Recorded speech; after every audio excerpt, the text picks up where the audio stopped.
Hello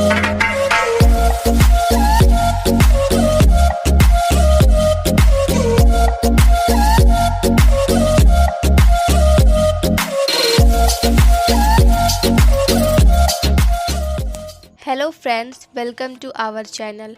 आज हम सब पढ़ेंगे कक्षा 8 विषय हिंदी बसंत भाग 3 पाठ 1 ध्वनि। इसके कवि हैं सूर्यकांत त्रिपाठी निराला जी।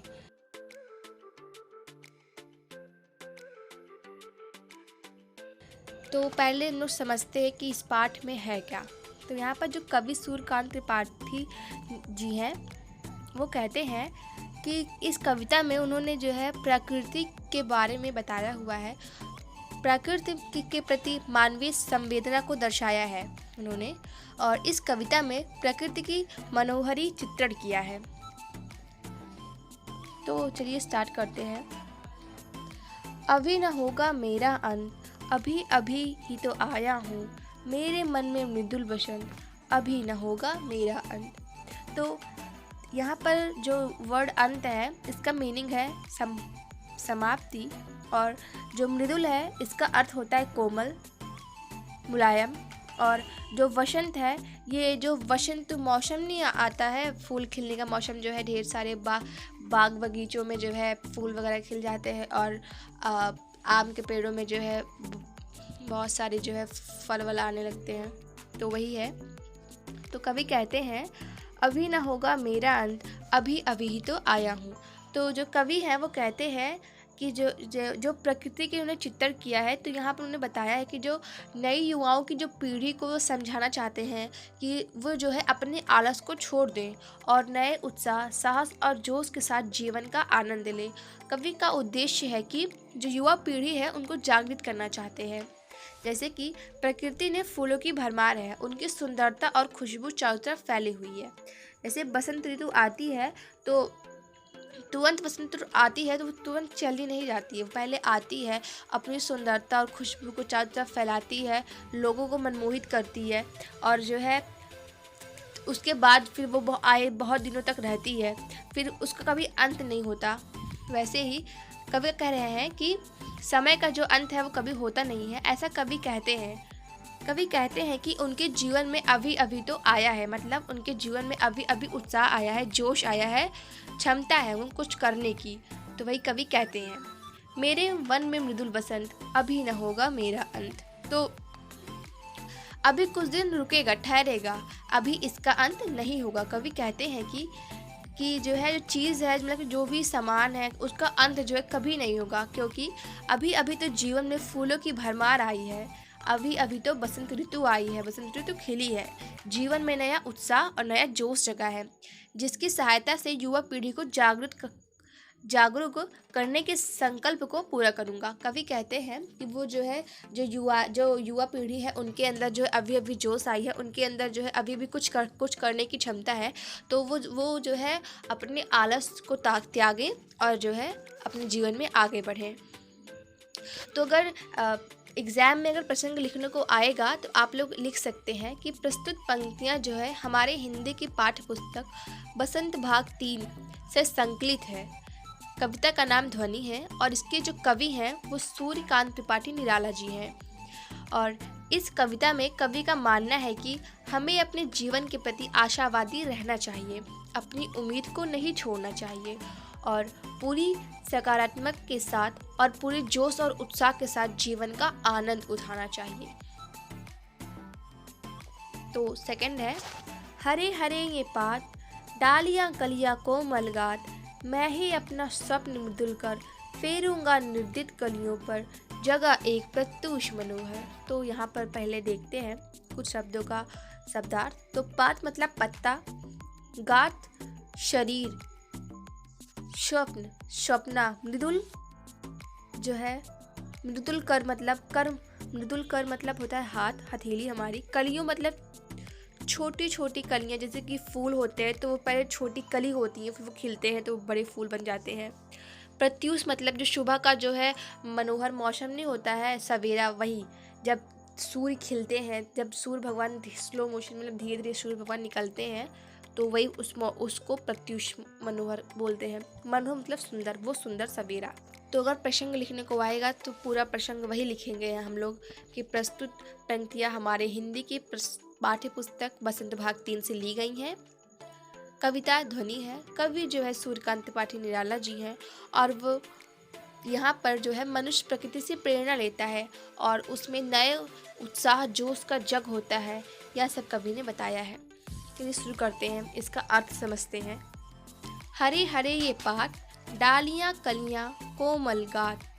तो कवि प्रकृति का वर्णन करते हुए कहते हैं कि यहाँ पर जो कवि हैं वो सूर्यकांत त्रिपाठी निराला जी हैं। तो वो कहते हैं कि चारों ओर जो वृक्ष हैं वो हरे भरे हैं, पौधों पर कलियाँ खिली हैं जो अभी तक सो रही थी। मतलब कलियाँ जो अभी तक सो रही थी वो जो सूर्य है उसके उदय होते ही जो सो रही थी कलियाँ वो खिल उठी है।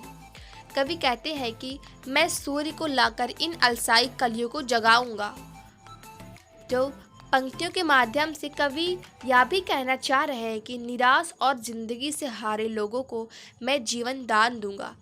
हमें जो है कवि कहते हैं कि हमें जो है अपनी ज़िंदगी में जो निराशा और दुख वाले पल होते हैं हमको उन सब को जो है भूलना नहीं चाहिए। उनको जो है उनका हम लोग को सामना करना चाहिए और अपने जीवन में आगे बढ़ना चाहिए।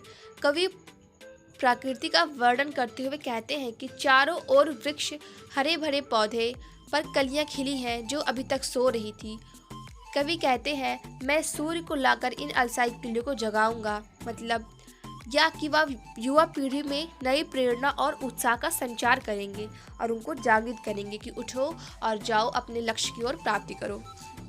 जिस प्रकार सूर्य के आने से प्रकृति में एक नया जोश और उत्साह छा जाता है, तो सूर्य के आते ही जो है मतलब कलियाँ जो है वो खिलने लगती हैं और बहुत सारे पक्षी वगैरह भी उठ जाते हैं, वो भी टहलने लगते हैं, घूमने लगते हैं, चहकने लगते हैं। तो उन सब में एक नया जोश आ जाता है, उत्साह आ जाती है और जो कलियाँ जो है वो खिलकर जो है अपनी खुशबू को चारों तरफ फैलाती हैं।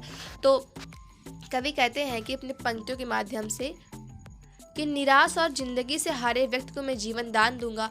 जिन लोगों को निराशा घेर ली है, अर्थात जो लोग अपने जीवन से हार मान चुके हैं, जीवन से मैं उन लोगों से जीवन से बाहर ला दूंगा। मतलब जिनकी ज़िंदगी में जिनकी जो है लाइफ में जो है दुख सुख भरे दुख वाले पल है, मैं उनके दुखों को हटाकर उनके जो है सुख को मतलब उनके साथ बाहर लेकर आऊँगा।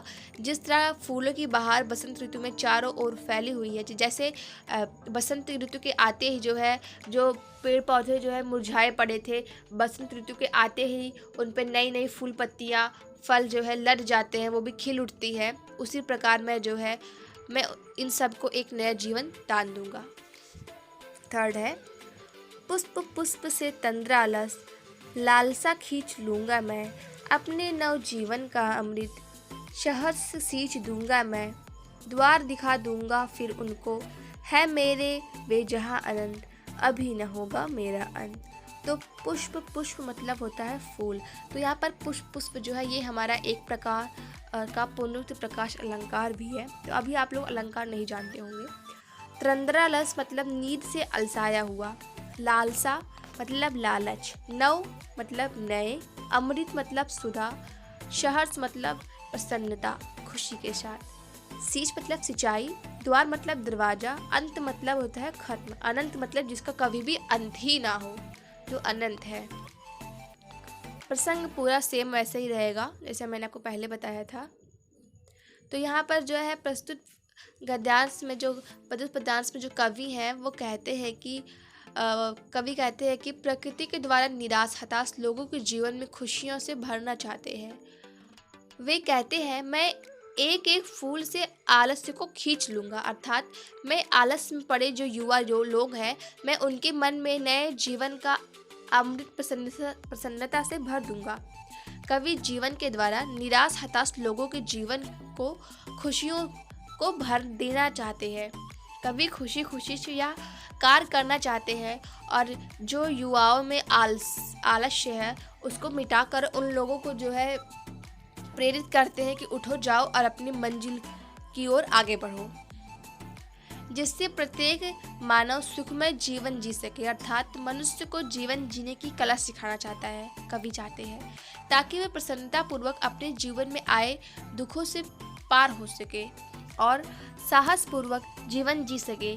कवि का यह मानना है कि युवा पीढ़ी अब अपने आलस को दूर कर अगर परिश्रम करेगी तो वह स्वर्ग को भी पालेंगे। जो ईश्वर को प्राप्त कर लेता है उसका अंत जो है कभी भी नहीं होता है, वो अनंत है। मतलब जो जीवन की वास्तविकता का आनंद उठाते हैं, खुशी खुशी हर मुश्किल से पार पाते हैं, उनका अंत कभी भी नहीं होता है, वे अमर होते हैं, वो अनंत होते हैं। कवि कहते हैं कि जब तक वो नई पीढ़ी को राह नहीं दिखा देंगे, सही दिशा का ज्ञान नहीं दे देंगे, तब तक उनका अंत जो है नहीं हो सकता, क्योंकि कवि अभी जीवन में यह ठाना है कि जब तक वह युवा पीढ़ी को सही राह नहीं दिखा देंगे तब तक उनका अंत नहीं होगा। तो यहाँ पर ये सब समाप्त होते हैं। So friend, thank you for watching this and don't forget to like and share the video.